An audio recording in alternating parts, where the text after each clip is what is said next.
So, kamusta po mga streetwise? Ako po si Takeru Miyamoto at welcome po sa aking munting channel. So, mga kababayan, habang papalapit po yung June 11, kung kailan po nakaschedule na basahin yung article of impeachment ni Sara Duterte sa Senado, na nanganganib pang patayin na pwede daw pong pagbotohan kung matutuloy ba to o hindi sa pamamagitan nga po ng plenary power, mas lalo pong bumibigat yung tension at saka pressure po ng taong bayan sa mga senador na dapat nang ituloy ang impeachment trial ni Sara sa Senado kasi nga po ito po ay mandato sa kanila ng ating konstitusyon.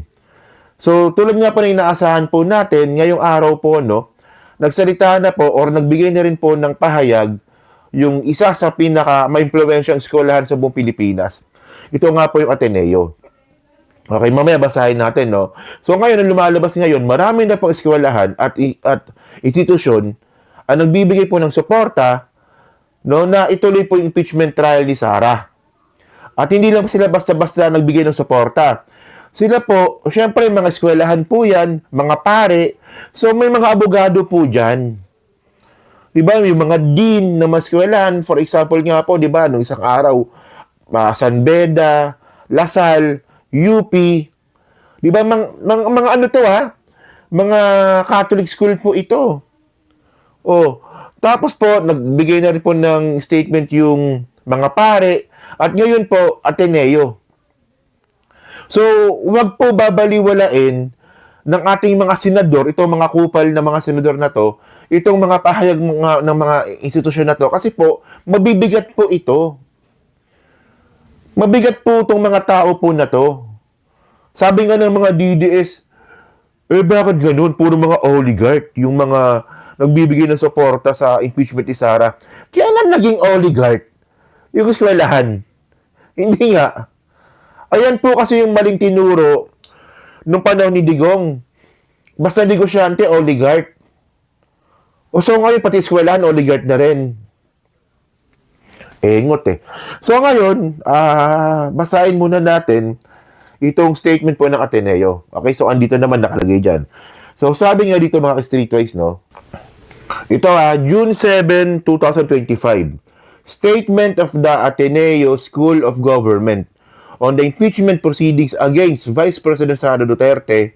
Okay, we stand for ethical leadership and in public service. Okay, so we call on the Senate to fulfill its constitutional duty. Yan and to proceed with the impeachment trial of Vice President Sara Duterte, dispensing the case without the benefit of the trial is a dereliction of duty and the clear attempt to whitewash the accusation raised against a public official. Okay. So una, actually no-fault ulit lang tayo dito pero syempre, malaman din po itong statement nga po ng Ateneo. Kasi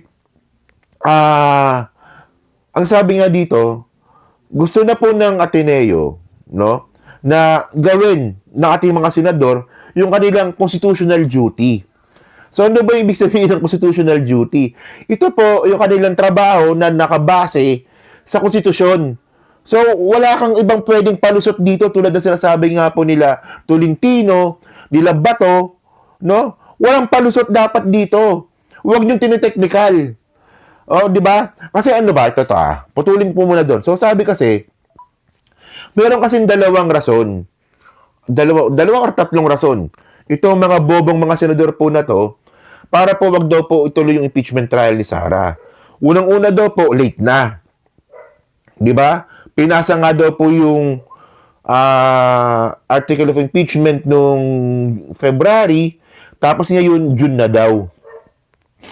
So, nilabag daw po nito yung speedy trial.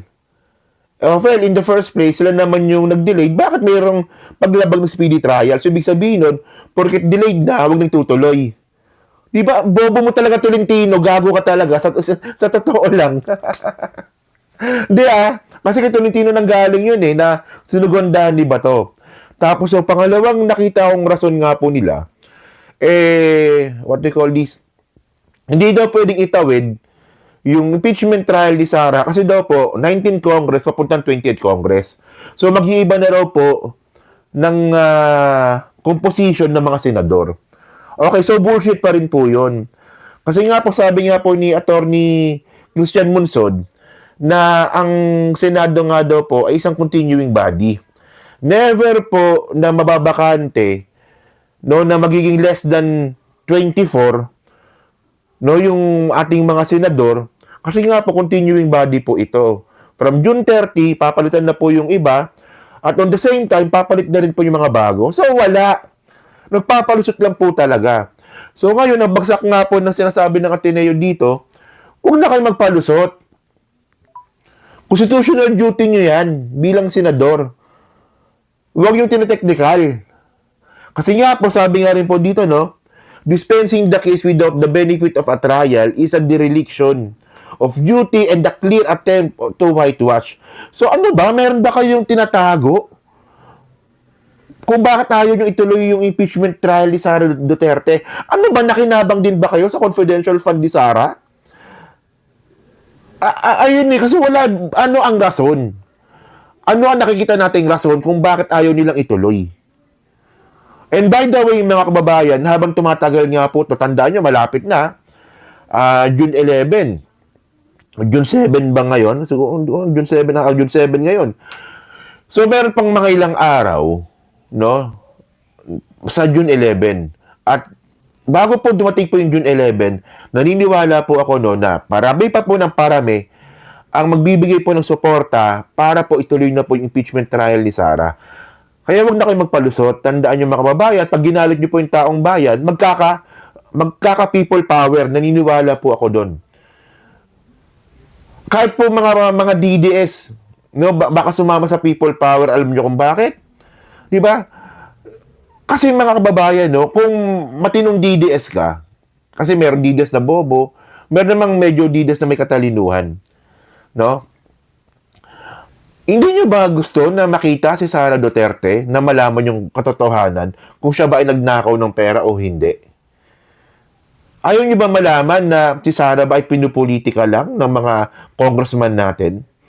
Kasi ako sinasabi ko naman sa inyo, no, pag napatunayan po natin sa impeachment trial, na talaga pinupolitika lang po talaga si Sara ng mga congressman, pati rin po ako magagalit sa mga congressman. Sana gets nyo naman yung point natin. So sabi pa dito, continue natin, sabi pa dito, the impeachment process is a sacred duty enriched in our Constitution. Totoo naman. It is a primary, okay.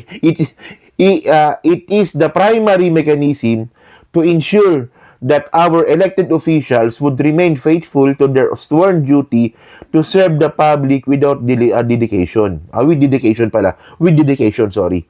Commitment, and most importantly, integrity.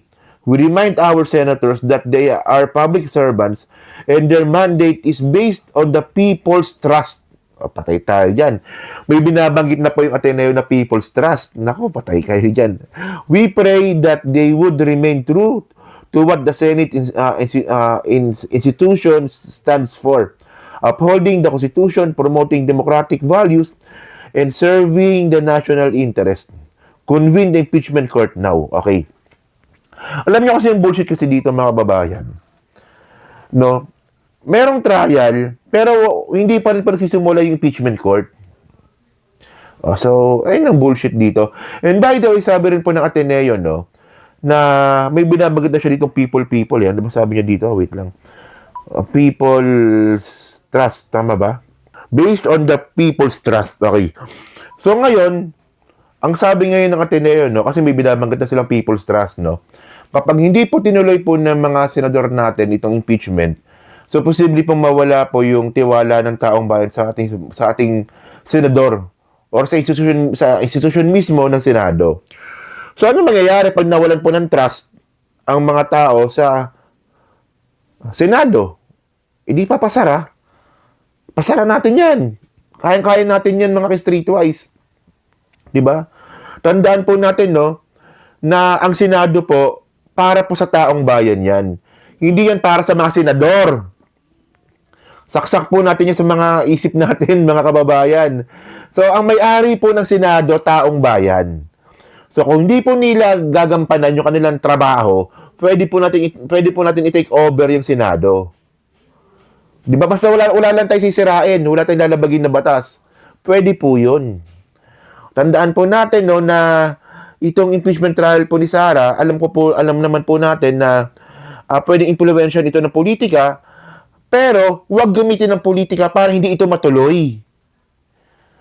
Di ba? Oh, alam niyo pinakamalupit dito na ginawa ni Chis Escudero? Itong kupal na to? Di ba? Kahit po yung article of impeachment, hindi pa rin niya pinapasa sa Committee of Rules. Na in the first place, dapat po, pagbigay po ng impeachment, ng article of impeachment sa Senate President, dapat ibabagsak niya na ito sa committee. Hindi pa rin po nagagawa yun hanggang ngayon. Sabi po yan ni Tito Soto. So, sino ba yung Committee of Law? Of Rules of Law sa Senado? Yung balimbing. Si Tolentino.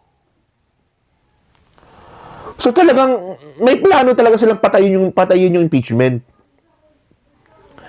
So well, sa akin, okay lang. Sige, subukan nyo.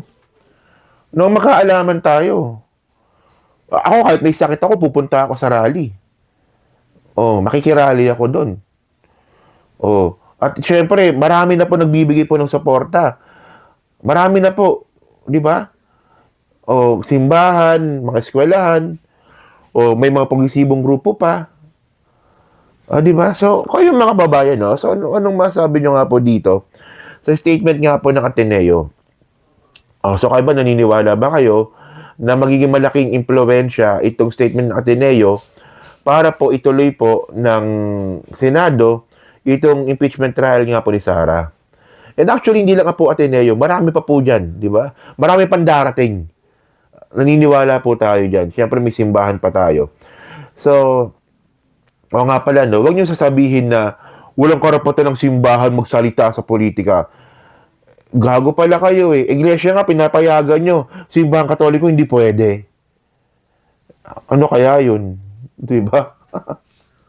So yan so pa-comment na po sa baba, pinabasa ko pong lahat yan. At syempre, dyan po sa Team Replay, pa-like, pa-subscribe. Hindi naman kalabisan, pa-share na rin po ng video po na to. So thank you mga kababayan, kita na lang ulit tayo sa susunod nating content. So thank you, salamat, and bye-bye.